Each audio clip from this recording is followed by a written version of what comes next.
on, everyone? James Nine Numbers here, and welcome back to another episode of the Political Freedom Fighters podcast. Now, I know this episode is not really a candidate episode, but something has been brought to my attention recently in regards to a situation that has happened during the primary election in North Carolina. And I first actually learned about this through attending one of the Constitution Party of North Carolina's meetings, and the guest that I have with you here, the guest that I have with you all here today, has some information that he wants to share with all of us. So this person will be speaking on behalf of the Constitution Party of North Carolina. I know he says he's an associate. So with that being said, I want to introduce to all of you Robert Colin. How are you, sir?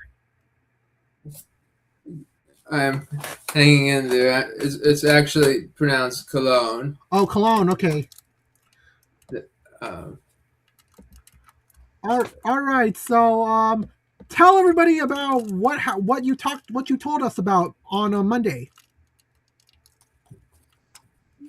So on Monday, I was on the Constitution Party's call to just give some context.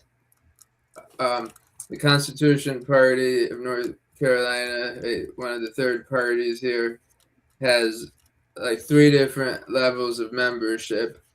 I think there's the full membership where you have to agree with all of their core values. They have 7 core values. I know you did an interview with Vinnie Smith, and he discussed those with you at length.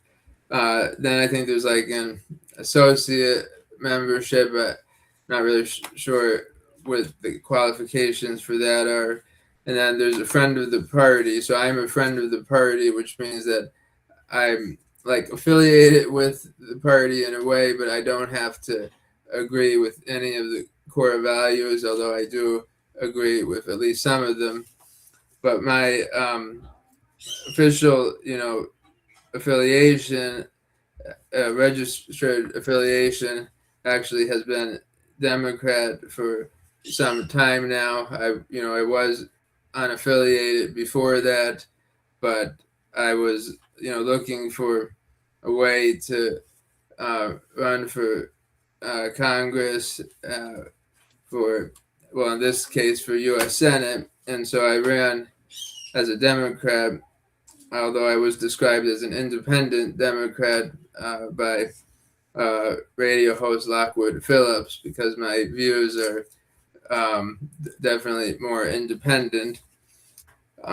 But anyway, so I was discussing this with Vinnie Smith, who's in charge of the Constitution Party, during my campaign for U.S. Senate in the March 3rd primary.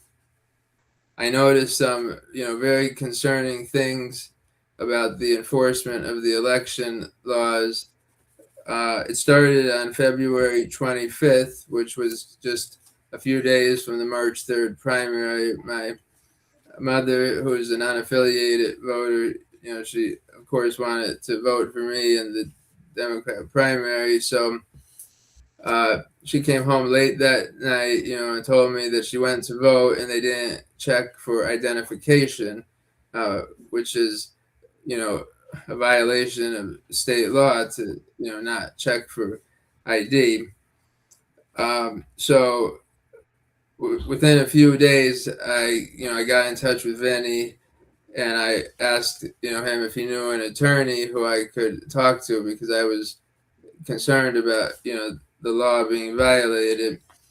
On Monday, March 2nd, the night before the primary, he sent me a message. He hadn't, found an attorney yet, but he did tell me that another member of the Constitution Party heard of instances where they weren't checking identification in Forsyth County. And so, then I started to, really see like a pattern here. And I just want to say, I know people can have different opinions about, voter ID, and that's fine. What I hope, we can all agree on, though, is if, they're checking in some places and not in others, that's not treating everyone equally. and so that concerned me. And so by March 2nd, I was trying to get an attorney myself. I was calling people into March 3rd, the day of the primary. I was doing that as well. I was actually at the hospital because my father, sadly was in the hospital that day, which made it difficult to campaign. But still, I was on the phone trying to get in touch with an attorney. Didn't get anywhere with that. So, the end of the primary day came. I went to one of the polls, and late in the evening while my mom was at the hospital, and I stayed there till the end, and wanted to know that no matter how it ended, I stayed there till the end and did my best. But when that was over, I was pretty much um, expecting to lose, and I just wanted to go home and get on with things. But I was still concerned about what I had heard, and late that night, at first I didn't even check the results of the election, but there was just a part of me that was just interested to see. So when I looked at the results, I just well, like I said, I expected to lose, but I didn't expect to see what I saw, which didn't make sense to me. And so over the coming days, I started to do my own investigation, and I found what appeared to be multiple violations in multiple counties. Most of these have to do with people convicted of felonies voting, even though they haven't finished, their parole, probation, what have you.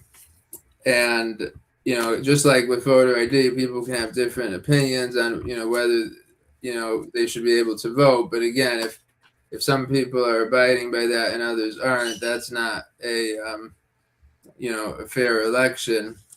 And so that's what I'm trying to bring to people's attention. Now I've tried to reach out to the person in charge of the state board of elections, and also to my state senator, who I think is on one of the elections committees in the General Assembly. Um, you know, I want to give them the benefit of the doubt, but I haven't heard anything back from them. So I appreciate you giving me the chance to discuss this. No problem, man. And I have to agree with you. I've actually have attempted to get into contact with my state senator and my state house, but on changes in the petitioning process that I've actually mentioned early in the podcast starting last year. But I had no luck there. So I understand these incumbents just don't understand. They're not like us. Yeah, it's like it doesn't feel like government, for the people. It feels like government for a select few. Absolutely. So let me see if I can pull this up. Hold on. Oh yeah, so I guess we can start off with talking about one of the stories that you sent me was about some guy named Rick Sutherland, and apparently it was all over the news. Can you tell me more about this thing? Yeah, so this was actually, I think, the first, violation that I encountered. A lot of this has to do that I've done, has been, of course, looking through the, voter registration records. And I saw, the podcast you did with Benny Smith where, you expressed opposition to the, voter registry. And I do understand that, but that is how it's done here in North Carolina and right now. And so, I'm working within that framework. And so I went to I had a feeling that there were people voting who, by law are not, meant to be voting. And so I went to the, sex offender registry, and I found this individual, James Darius Osborne, registered sex offender in Hanover County, and then I found, a voter record for an individual with the same name, who voted, I think, February 25th in the Democratic primary in Hanover County. So I then typed his name, uh, you know, just like a general search. All of a sudden comes this information about Rick Sutherland. So Rick Sutherland was a Democratic candidate in Hanover County running for Board of Education. I think there were four, uh, positions, available for that. So the top four, candidates would move on to the general election in November, and he was one of them. He won, and right as soon as he won, he was asked to withdraw by the Hanover County Democratic Party because it came to light that he was living with James Darius Osborne, a convicted child sex offender. I believe the conviction has to do with possession of child pornography a few years ago, and that Mr. Osborne was uh, sentenced to, I think, like 36 months in prison and then 15 years of federal supervision. So it hasn't been 15 years. So this got a lot of attention about Rick Sutherland, the candidate, being in a relationship with James Osborne. Yeah, but I was concerned as early as I think March 5th that Mr. Osborne had voted in violation of the law, and I think on March 6th my mother sent a request for information to the Hanover County Board of Elections as to the time of day when Mr. Osborne, voted, because, I would think, there should be an election law violation complaint filed, and, we want to have the information, of the, not just the date, but the time that it occurred. I never saw the Hanover County Board of Elections give us that information, but lo and behold, about a week later, the local news does address that Rick Sutherland's friend voted in the primary while being a convicted felon. So that's what that story is about, and to me it's quite a story. I don't think I would have pictured this happening and making the news, but in 2026, anything can happen. Yeah, that is freaking horrifying. And I remember watching the video, and he said something about the Second Chance Act of 2007. Like what's that about? I'm not actually that familiar with that act. I do know that around that time period, because crime was one of my big issues, and so I did read some of the federal criminal laws that were passed around that time period. Like in 2004, I think there was a law for mentally ill offenders and crime prevention. So I get the feeling that at that time they were trying to move away from the tougher policies of the 1990s to focusing more on rehabilitation, and I'm guessing that's what the Second Chance Act is about.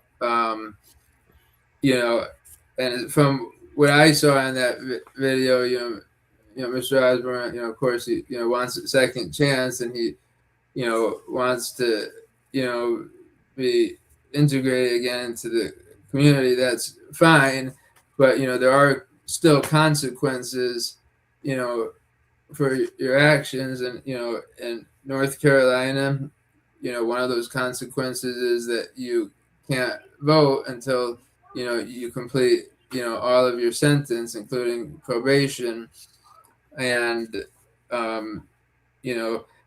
until the law changes, that's what the law is. And so he was asked, according to the news that I sent you, that you watched, that why did he vote? And he gave that answer about, well, the Second Chance Act isn't active in North Carolina. To me, that really wasn't answering the question, why he voted. And that's the feeling I'm getting with a lot of this, is that, people don't want to answer questions. They, I think, also asked, the New Hanover County Board of Elections, basically, why was he allowed to vote in the New Hanover County Board of Elections? I think said something like, we rely on, records from the, Department of Adult Correction and the Department of Justice. And, again, not really answering why,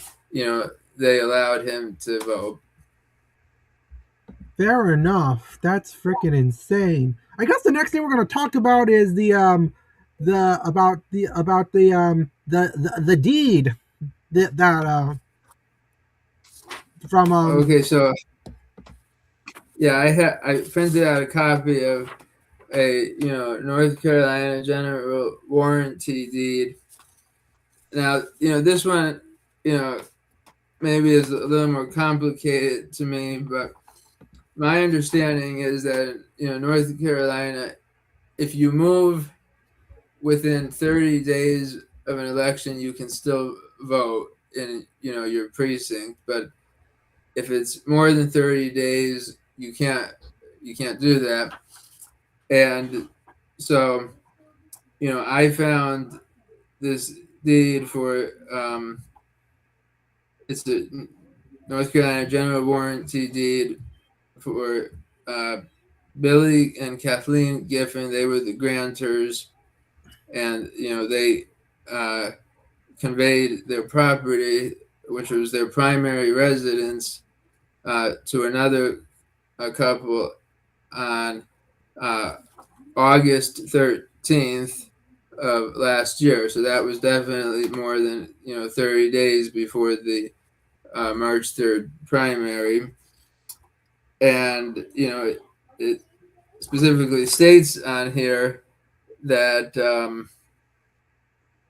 that all or a portion of the property herein conveyed includes the primary residence of a grantor. I think that has to be included by law for reasons of like appraising the value of the property, or something with taxation or whatever.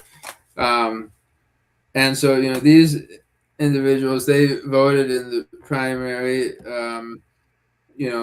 At least one of them, Billy Giffen, his record appears to have been removed right after the primary, the same week of the primary, which seemed kind of strange to me. So, I found, record now of them having property in, I'm not sure how to pronounce this, East Tawas. I think that's like another place in another part of the country. So, the people voting here who, don't really have a primary residence here, that would seem to me a violation of the law. And, I think it's a federal violation to vote in a federal election with false information. So, I would like somebody to look into this, because that's pretty concerning to me. Alrighty, that's pretty fair because that's freaking insane. I guess before we go on to the next thing, was there anything else that happened in New Hanover County? I did see what looked like a person trying to vote in both the Republican and Democrat primaries, but I think that person's vote was canceled. Nevertheless, the fact that the individual got that far, makes me concerned about how they're conducting the election in New Hanover County. I don't know if you've been to New Hanover County lately, but there are many things going on that really concern me. I also, that's where I was at the polls till the end on election day, and I also have concerns that some people weren't following the law over sample ballots because I was given information about what the law says for sample ballots, and it has to be on a certain color and has to have a disclaimer, and I think somebody was handing out sample ballots and then they ran out and they gave somebody like something that they had, but it didn't seem like a regular sample ballot to be distributed from what I could see. And so, I don't know that they were following the law there. I was at a New Hanover County Democrat event in January, and I know that they definitely want to turn the county Democrat, and what I'm concerned with is that people wanting to win at all costs, even going against the law. So New Hanover County is definitely one of the more concerning counties to me. Alrighty, fair enough. I guess with New Hanover County being out of the way, let's talk about one of the other things that you sent me on the email. Something about a man having a lengthy criminal record. We're talking all the way back in like 2015, I believe.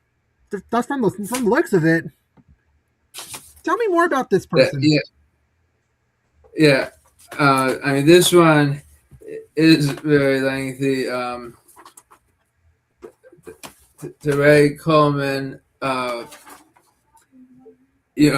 think I just saw, and I didn't look at it in depth, but that just this past Monday that he was booked for, violating parole. But, I find an individual with this name voted on in early voting in Mecklenburg County. And according to, this corrections record, and I didn't even, like you said, it's lengthy. I didn't even print out all of it. I just printed out like the first couple of pages. He was convicted on November 17th of last year, so just over 4 months ago. But I guess he was released in December, and his convictions include possession of firearm by felon on more than one occasion, receiving, possessing stolen vehicle, larceny over $1,000 on multiple occasions, and these are just some of the more recent ones. Like you said, it goes back to 2015. I pulled up on my computer today something from 2016 where he was convicted of breaking and entering, and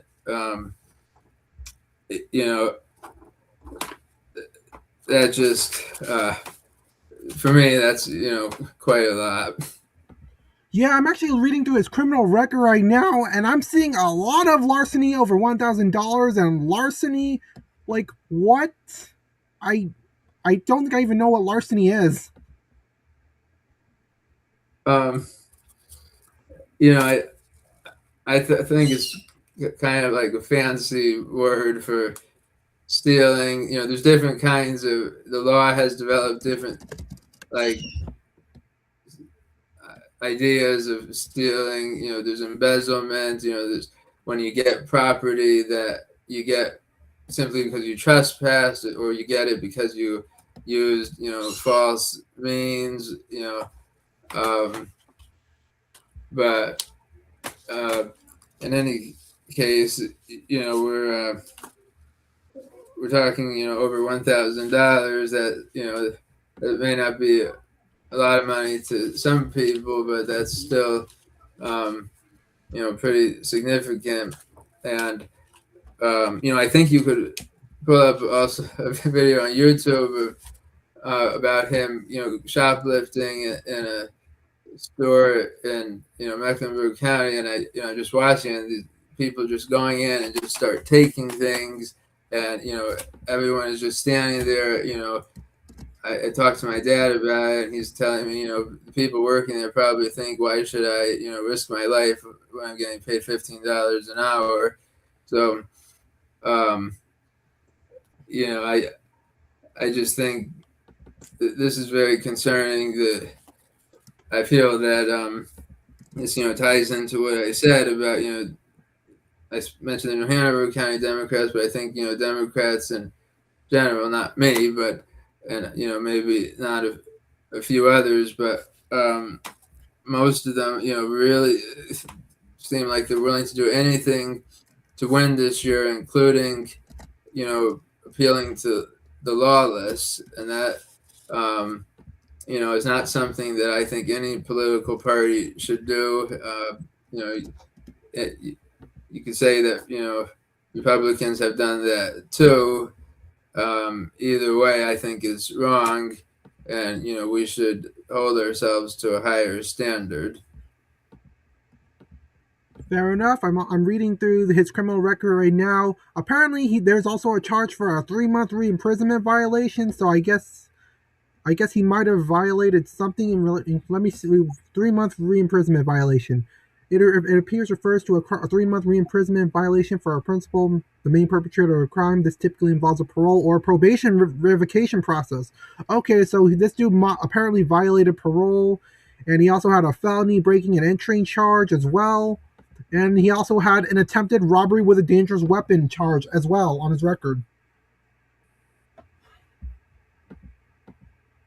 Yeah, I mean, if these are the people that I mean, I don't want to say certain things, but is this what it's come to win an election? Is to appeal to the lawless? Like I said, that's really concerning to me, and I'm also concerned because my mom thinks some of these people I've identified, maybe they didn't know that they couldn't vote, and that's fair enough, but then somebody here should be answering who is directing these individuals, or who's letting them vote. I mentioned the New Hanover County Board of Elections. They didn't seem to know why Mr. Osborne voted. I don't know if it's that they're just going by the computer, and they don't take the time to do like a manual search like me, and you could see in 5 minutes this person probably shouldn't vote. But either way, there's something wrong here. Fair enough. And you did mention that you have some stuff from multiple counties as well. Let's talk about Forsyth County. What did you find for Forsyth County? I found a couple of people there. One of them, I think they did cancel her vote after I found it, but it hadn't been canceled, as of the day of the after the primary, because I found it after the primary.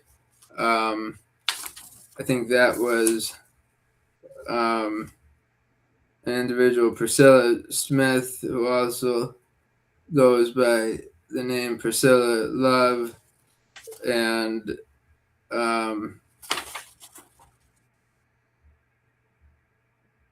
yeah. Well, actually, I'm not sure if I'm mixing up some of these. I think though she was in Forsyth, but I found a couple of people there. One of them, I think, is the vote is still counting there. Tanisha Machin, and I think hers was like an interstate conviction, but it's still showing that her probation, parole, post-release status is active, and it lists the offense as a felon offense. So Forsyth County, I find that particularly concerning because that's one of the counties where I heard of instances where they weren't checking identification. It's also one of the counties where I did my worst among voters. So, I am concerned about that one. Alrighty, fair enough. Next, tell me what you found on Halifax County, since you've mentioned them as well. Okay, I found, I think, trying to see here. As you can see, I got quite a number of papers here. Trying to see where I put it, but I think the individual's name is Brian Wade. It's showing here County of Conviction, Halifax County. A felony conviction for discharging a firearm, OCC property. So, and I think I did a search for him today on Facebook, and it came up a bunch of things about a number of crimes during a road rage incident, and so it shows here the total supervision term 24 months with the conviction date June 3rd 2024. So it's not 24 months since then. So that's another case.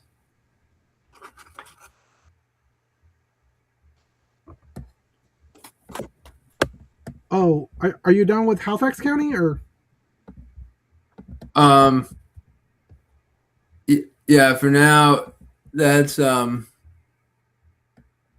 I found. I'm just on the voter registration here. Actually, his is, I guess, the last one I was looking up today, and it looks like he voted in Halifax County on the 24th.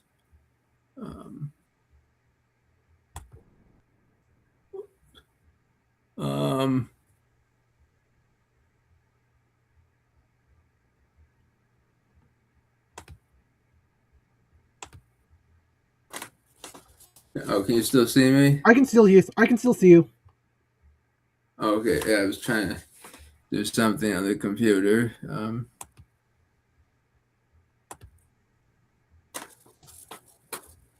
I mean, I'm still going through, records is, taking time sometimes to, track down certain individuals. I'm doing all of this manually. I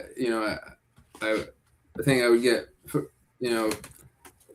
to where I want to get quicker if I had like some, list where it combines the corrections records with the voter records.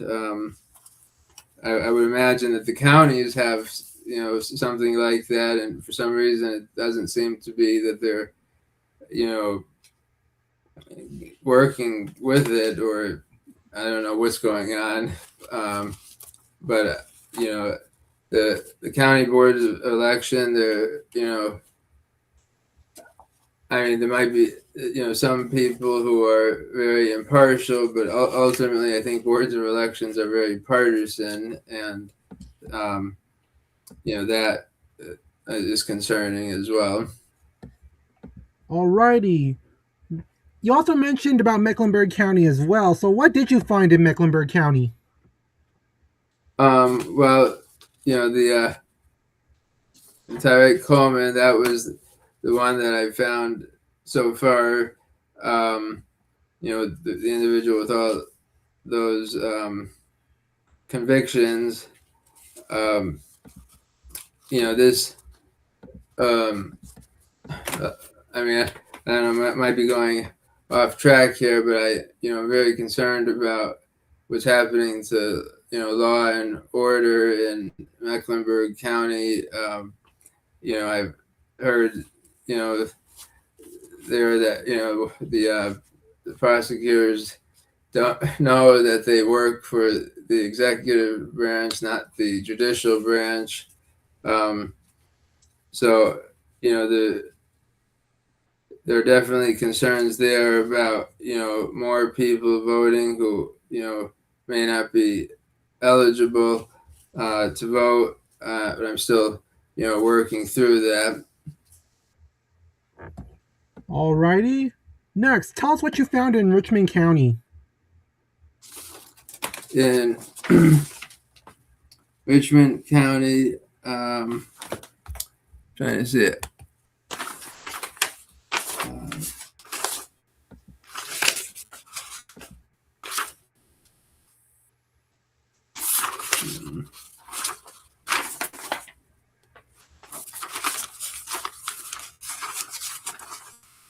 It's one of these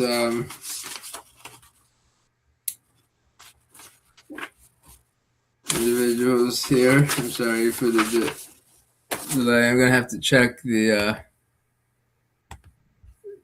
voter registration file here because, like I said, I print out the corrections records, but sometimes people are convicted in a different county from where they voted. So I'm trying to match that here. If you give me a moment. Go ahead, take your time. Thank you.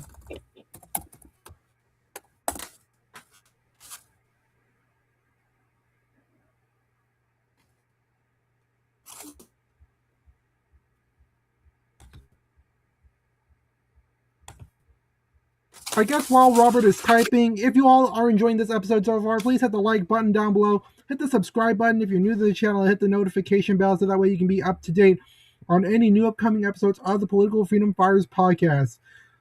Yeah, so stuff like this usually happens often in the Political Freedom Fighters podcast.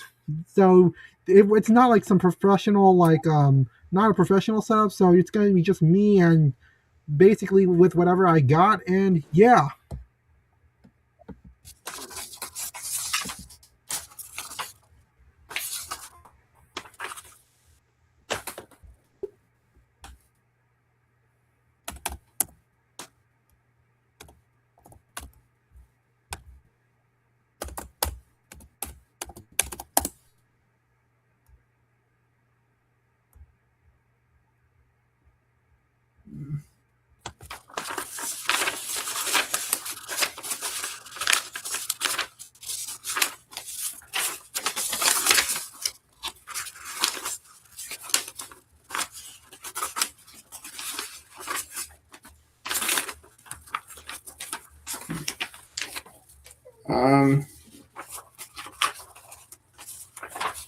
Are you still struggling to look for it? Yeah, I don't know if I misplaced the paper somewhere. Do you remember the name of the people who are the people in Richmond? Off the top of my head, I don't think so. Let's see here. I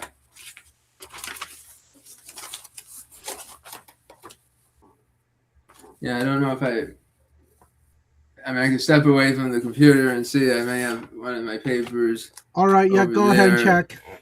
Go ahead and check. So, anyways, while we are waiting, the next episode I will be doing after this, I will be interviewing Bob Drock, who is running as a libertarian for a local office. And funnily enough, that race is going to be in New Hanover County. So that's going to be really interesting and really fun.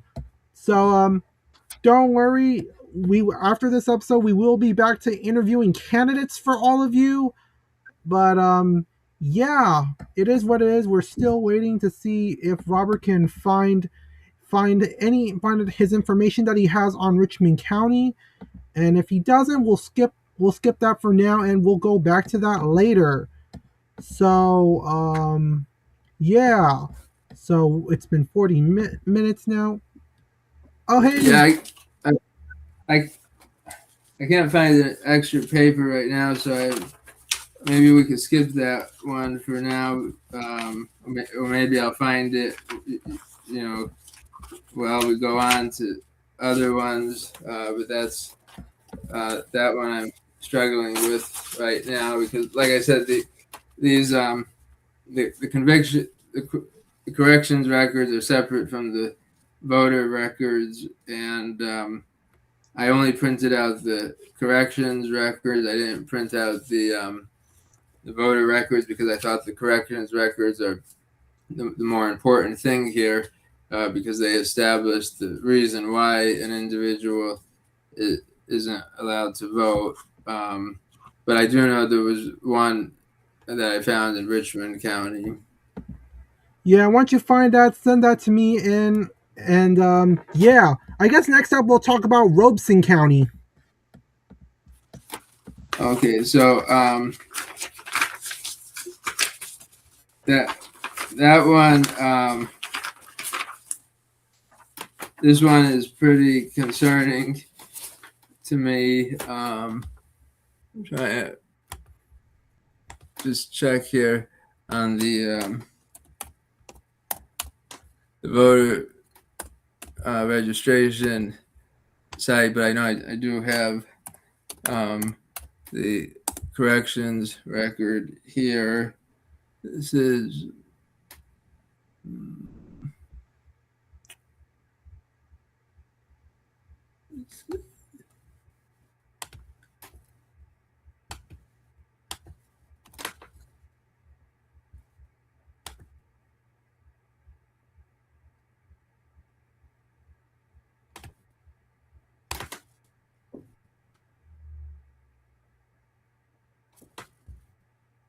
okay, so this is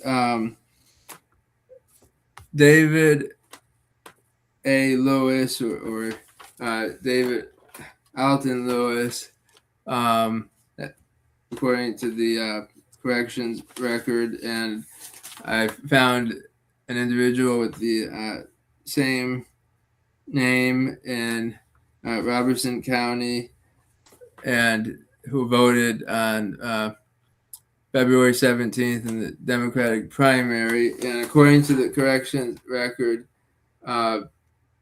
this individual was convicted on July 3rd, 1995 for murder in the first degree, and was released on May 5th of last year, so that's about 30 years.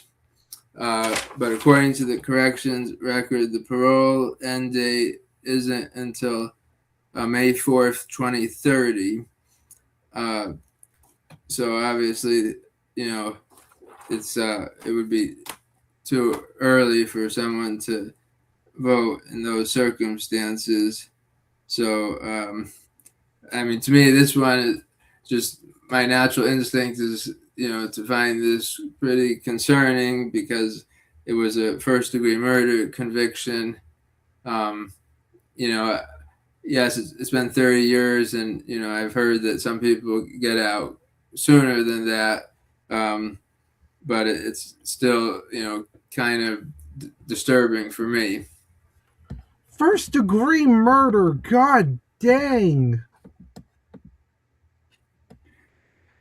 And this could be one of those instances my mom's talking about where maybe the person didn't know, because why would you, I don't know, maybe you don't care. Why would you, after a first-degree murder conviction, take the chance of, breaking the law after you've been in prison for 30 years, and, vote in the primary? But, it's a crime of, that magnitude, I would think, the Board of Elections would at least be on to that, but, I mean, I don't want to say the wrong thing, but, Robertson County, there are at least parts there that are, really out in the boondocks, and, who knows what could happen. And I'm just saying what, some of what other people have said. So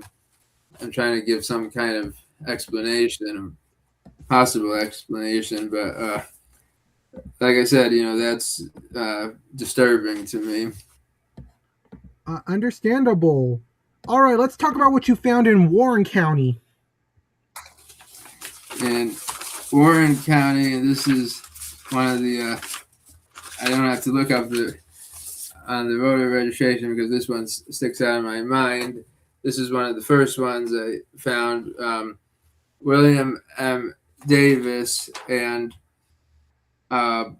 what's interesting to me is, because it lists, the different names, the aliases, and, committed names, and, the M here for McLean, but, here it's spelled McLean.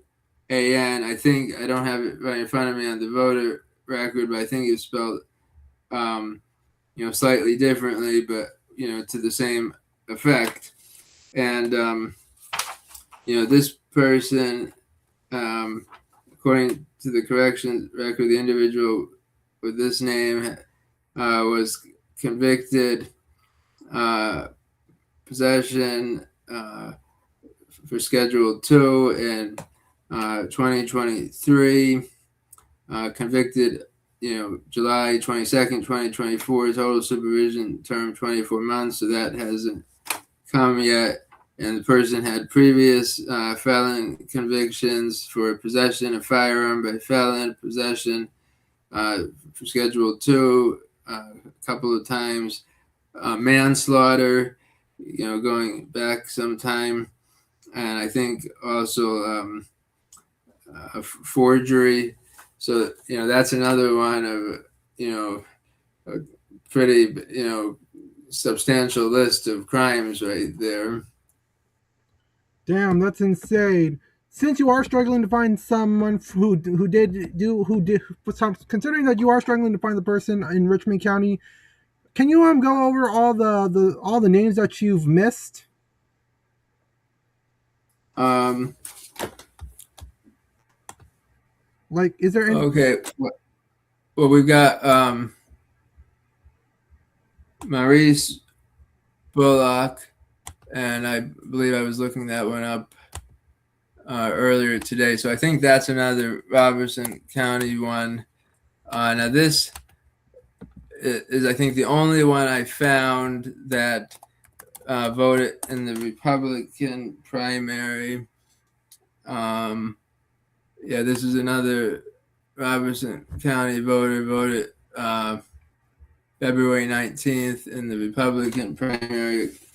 There's an individual with the same name in the corrections record who was convicted in 2025 for robbery with a dangerous weapon, conspiracy, and got a total supervision term of 24 months. Then I've got here Rodriguez Carter,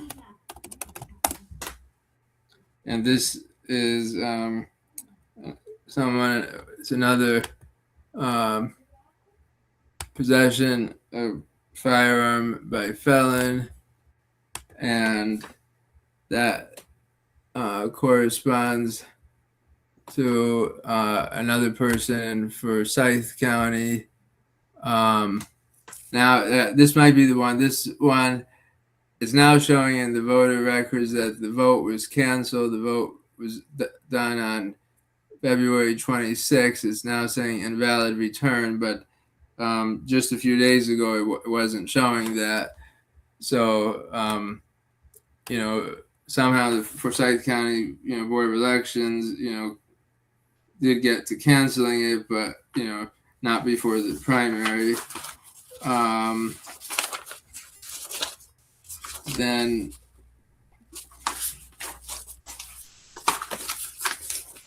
we have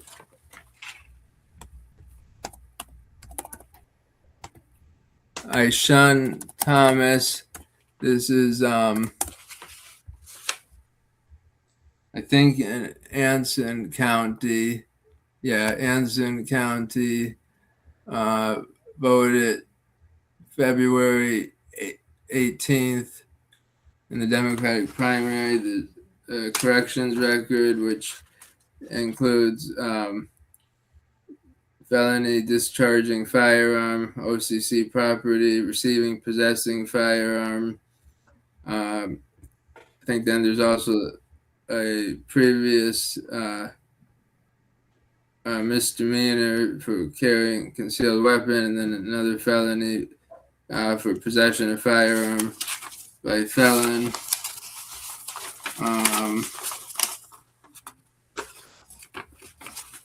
And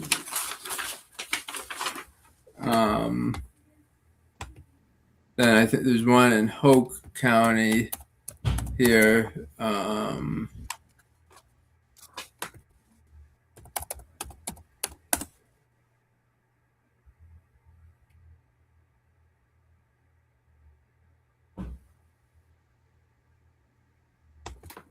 Brandon Monroe in Hoke County voted February 18th in the Democratic primary. That's a conviction for speed, eluding arrest, driver's license revoked, a misdemeanor for resisting officer, previous misdemeanor for DWI, level 1 aggravated. So I don't know what happened to the one that I had for Richmond County, but I do know that I had found one there. So, I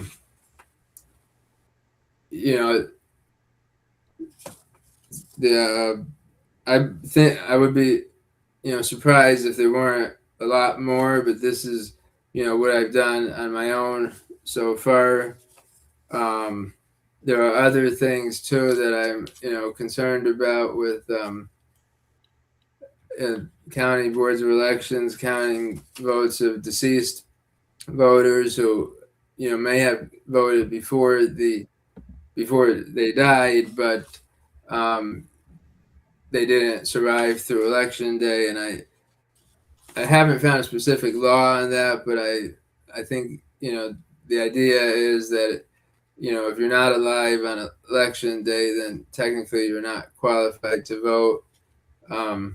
That's not as concerning to me as some of these other things, but, I believe that what I have found so far, there's enough here to at least, have some kind of a public hearing, or, some, kind of formal investigation by the State Board of Elections.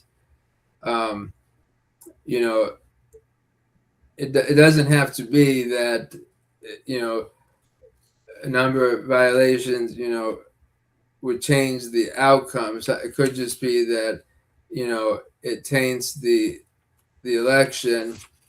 And, even if I didn't find any of these, the fact that, we started with, certain places, not checking identification, who knows how many times that happened? Was that happening, just those instances, or was it going on, all day, every day during early voting?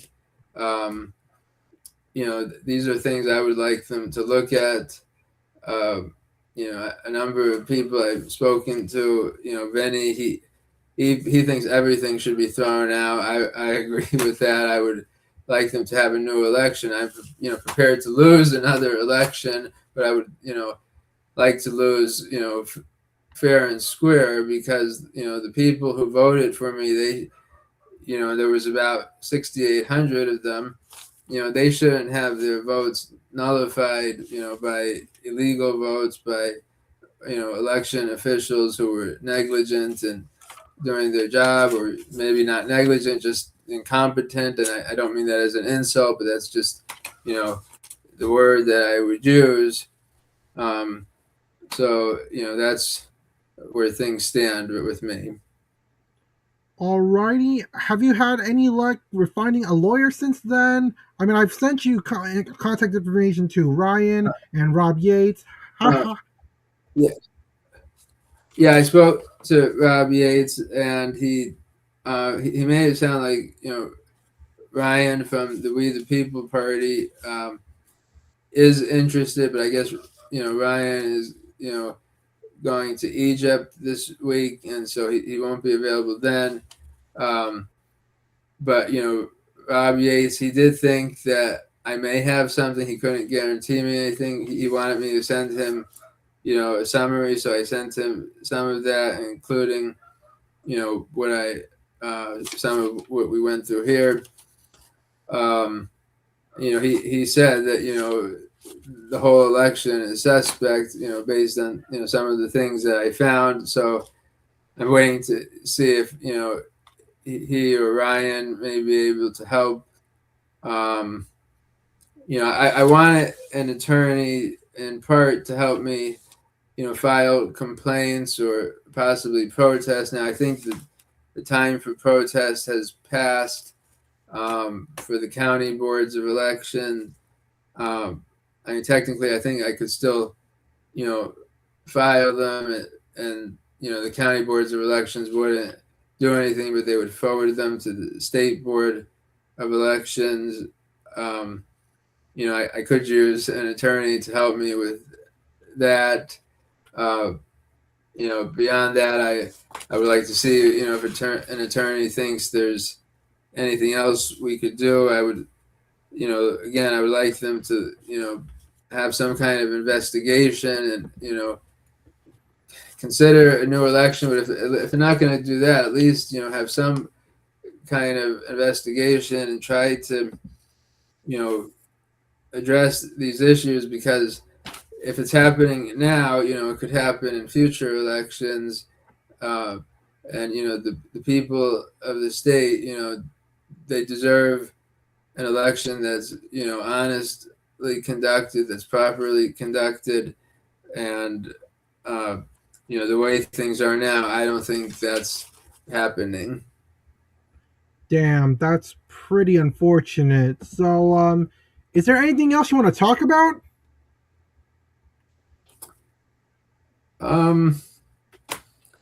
No, I mean,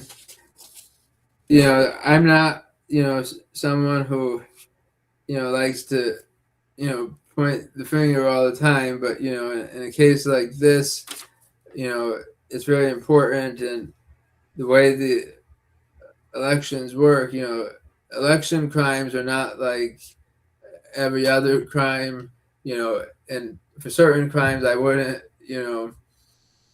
maybe feel that comfortable, talking, like this, in a podcast. But the thing is, the way the elections are run here, it's, sometimes feels like the Wild West to me, with, people in charge, make up the rules as they go along. I've experienced that, even when I was trying to file for office, they were trying to get, certain information from me that I felt that they didn't really need. So, I'm doing what I can now, using my free speech here in this, podcast to, try to address these things. Of course, I want all these individuals to have due process, because I believe in the Constitution. that's one of the reasons why I'm a friend of the party, of the Constitution Party, and the Constitution was at the center of my campaign. There's a picture of me on my website holding the Constitution. So, I have this little pocket Constitution that I carried with me, throughout the campaign. But the Constitution also requires that we have properly conducted elections. Elections are not just a custom or a tradition that we have in this country. It's in the Constitution that the senators and the representatives in Congress are chosen by the people. But there are qualifications. It's not just that anyone can vote. There are certain qualifications, and I think many people, I think a significant number of people, were not qualified, and that's the big part of my evidence here. But I also mention other things about laws about sample ballots not being followed. So we could use an overhaul of our elections, and that includes with third parties and independent candidates and write-in candidates. I even though I'm a registered Democrat, I will be the first to admit that I don't think third parties are treated fairly. I don't think independent candidates and write-in candidates are treated fairly. If we want to have government, it's there's something in here. This was actually from the Massachusetts Bill of Rights, but that did influence the Constitution. It says government is instituted for the common good, for the protection, safety, prosperity, and happiness of the people, and not for the profit, honor, or private interest of any one man, family, or class of men. So it shouldn't just be for the class of men, people that are just, Republicans or Democrats. And in my case, I feel I was kind of like basically treated in my Democratic primary, not just me, but, other Democratic candidates who didn't win, in my race, we're treated like the way that third parties are treated in the general election, which is to say we're treated like we don't exist, basically. Sometimes you will find that, the media will give, coverage to a third party candidate, but a lot of times it's like, oh, you got the Republican, the Democrat, they don't even acknowledge that you exist if you're a third party or independent or write-in candidate. And that's, also sometimes the case in, primaries for Republican and Democrat nominations. So I just, I want people to get back to these principles of the Constitution and, look at political parties and, everything as a means to an end, the end, being government for the common good. Alrighty, with that being said, I guess that's going to do it for this episode of the Political Freedom Fighters podcast. If you all have enjoyed, please hit the like button down below, hit the subscribe button if you're new to the channel, and hit the notification bell once again, just so that way you can be notified on any new episodes of the podcast. With that being said, I hope you all enjoy, and I'll see you all later.